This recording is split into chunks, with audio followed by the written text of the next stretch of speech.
Hauts-de-France Business vous est présenté par la Chambre de commerce et d'industrie Hauts-de-France qui accompagne, conseille, forme l'entreprise, l'individu tout au long de la vie.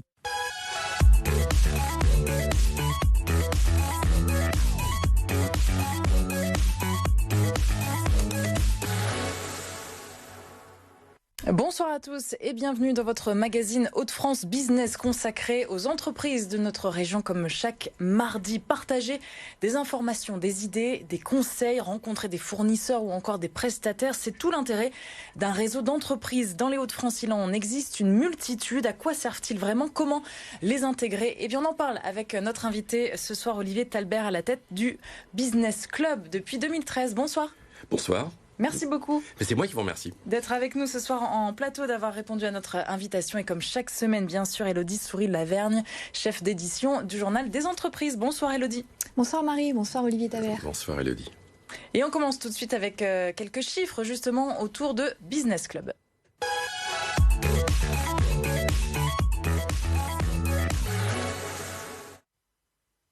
Un réseau d'entreprises donc fondé en 2013, d'abord à Valenciennes, Lille et Arras, ensuite ailleurs sur le territoire. 26 clubs au total en France cette année et plus de 1500 membres en 2020. Alors pour planter le décor, Olivier Talbert, à quoi sert un business club? La réponse est simple, c'est aujourd'hui plutôt d'aller chercher de la sous-traitance à l'autre bout de la France ou à l'autre bout de l'Europe. À côté de chez vous, il y a peut-être une entreprise qui fabrique ce que vous cherchez. C'est ça l'idée de départ quand on a démarré cette belle aventure. Et vous êtes chef d'entreprise à la base. Exactement, et de se dire comment on pourrait faire travailler les gens du territoire ensemble.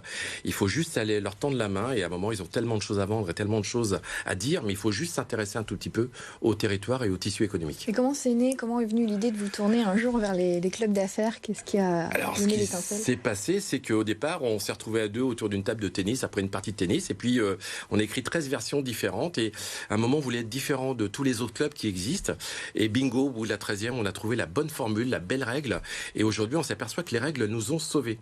Plus on met de règles dans quelque chose, plus c'est plus facile à s'exprimer et à diriger un réseau. Donc ça a demandé du temps, des ajustements. Qu'est-ce qui fait que le réseau de clubs que vous avez lancé est différent des clubs d'affaires qui existaient déjà? Alors, il y a une réponse, c'est le professionnalisme. C'est qu'aujourd'hui, on est 6 collaborateurs à travailler pour ce réseau-là, pour le réseau Business Club sur toute la France. Et puis, il y a autre chose, c'est qu'on commence à l'heure, on termine à l'heure.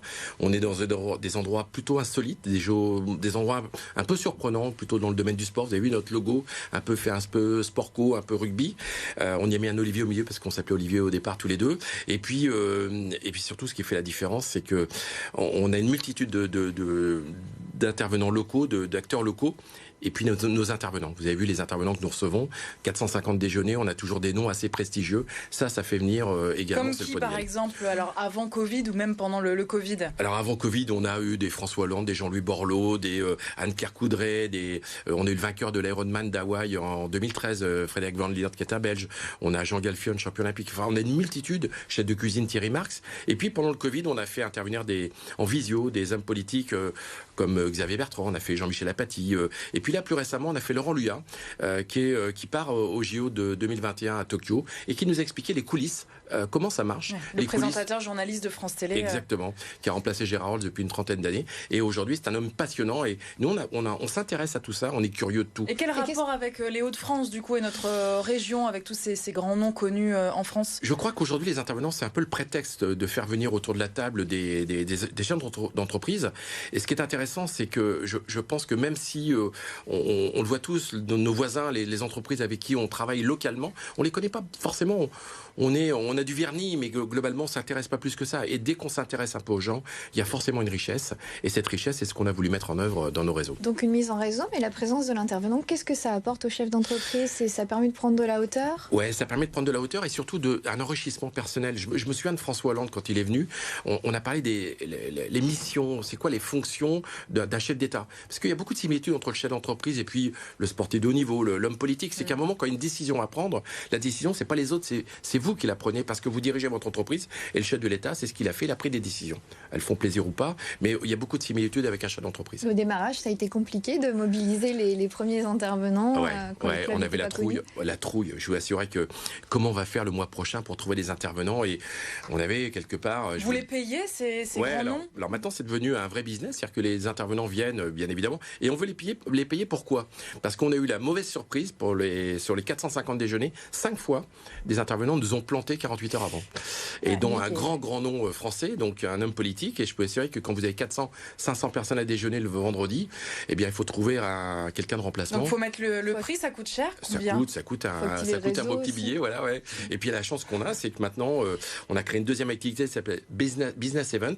Et on propose aux entreprises, bien, les intervenants, lorsqu'ils ont un séminaire ou un congrès à réaliser, on met des intervenants à disposition. Et c'est quoi le profil des membres du Business Club? Alors, on s'adresse surtout à des gens qui produisent, qui fabriquent. Donc, on est plutôt dans le domaine industriel, de l'agroalimentaire, mais un imprimeur fait partie également de l'industrie. Les sous-traitants, donc l'électricité, la peinture, la logistique, toutes ces entreprises qui travaillent pour l'industrie. Et puis, le troisième cercle, ce sont les prestataires de services, toutes ces entreprises qui ont beaucoup de choses à vendre, pas toujours des gros donneurs d'ordre. Et bien là, on leur demande de coopter 2 entreprises qui produisent, qui fabriquent pour rentrer au club. Et toujours cet ancrage région. Alors là, obligatoire. Ouais. Si quelqu'un de Paris nous demande à venir adhérer au club de Valenciennes, par exemple, ça n'a pas de sens, quoi. Nous, on veut des gens qui puissent se parler. Et ça marche, ce maillage, ces entreprises? Est-ce que des projets déroulent, débouchent de ces rencontres? Je vais vous faire sourire. À 14h, j'étais tout à l'heure sur un projet immobilier avec un de nos membres, un très beau projet dans la région de Valenciennes. Et puis à un moment, il me dit, est-ce qu'on peut faire travailler quelqu'un du réseau qui est dans les fluides, la gestion des fluides? Et je lui dis, j'ai personne dans le réseau. Et tout à l'heure, en venant sur l'autoroute, j'ai vu une camionnette et j'ai pris la photo de la camionnette pour lui proposer peut-être que demain, cette entreprise pourrait nous rejoindre au sein du réseau. Et vous avez beaucoup de candidats pour adhérer au club? Oui, alors on a beaucoup de monde. Ça, on est un peu victime de notre succès sur les gros déjeuners et même en tant que membre. Alors on fait attention. Aujourd'hui, on dit plus souvent non que oui. Plus on dit non, plus on est crédible. Et ça, c'est vraiment la... Parce que là, vous êtes combien de membres depuis On est 160 membres à Valenciennes, 170 à Lille, on est 120 dans l'Artois, et puis dans les autres clubs, ça se développe. Dunkerque, on est une cinquantaine, on a démarré il n'y a pas très longtemps. À Amiens, ça cartonne, on est à peu près 110. Voilà, on est sur un bon rythme. On va démarrer Compiègne, on va démarrer Chantilly. Et les projets pour les PME, pour les plus petites entreprises, ce sera sur le même modèle? Alors là, on va s'inspirer de notre réussite dans les business clubs, et puis j'ai la chance d'avoir rencontré mon banquier il y a 15 ans, qui s'appelle Vincent Degallet, et on a toujours eu ce fit commercial tous les deux, et puis il a rejoint l'entreprise depuis le 1er octobre, et il est devenu, on va s'associer sur un projet qui s'appelle Business Time, et on va toucher que les petites, les TPE, les PME.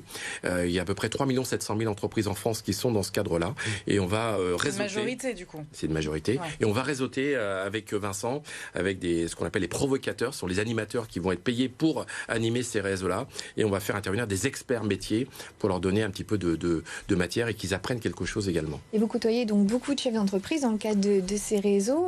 Ils sont dans quel état d'esprit aujourd'hui avec la crise sanitaire?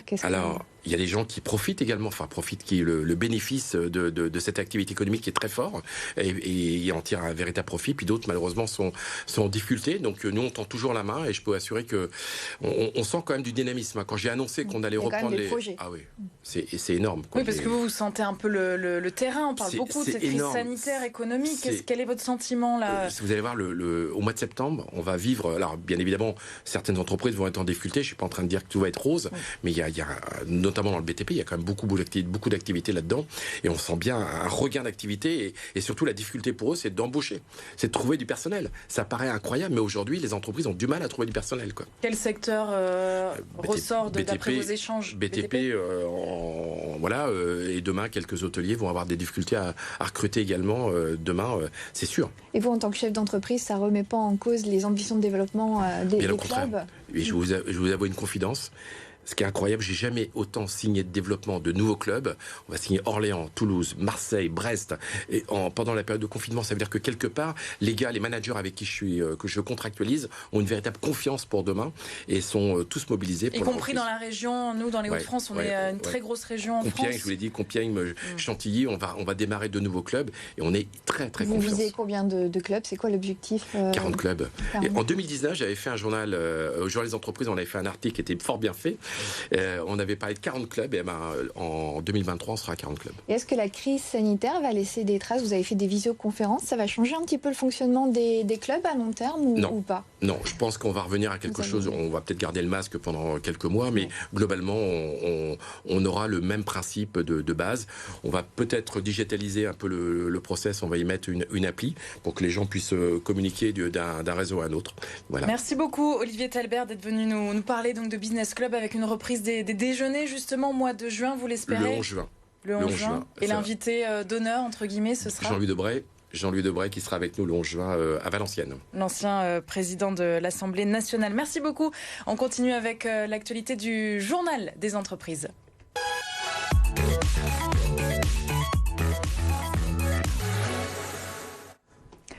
Et Elodie, cette semaine, on parle reconditionnement.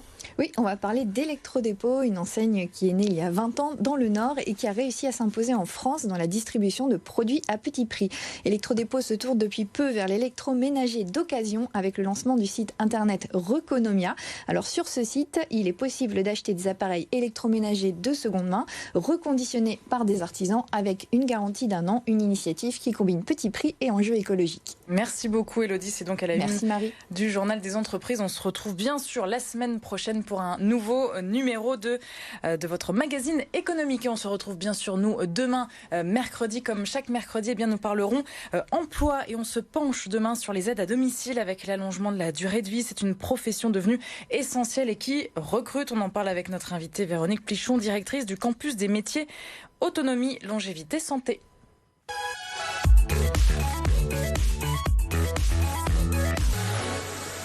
Hauts-de-France Business vous a été présenté par la Chambre de commerce et d'industrie Hauts-de-France qui accompagne, conseille, forme l'entreprise, l'individu tout au long de la vie.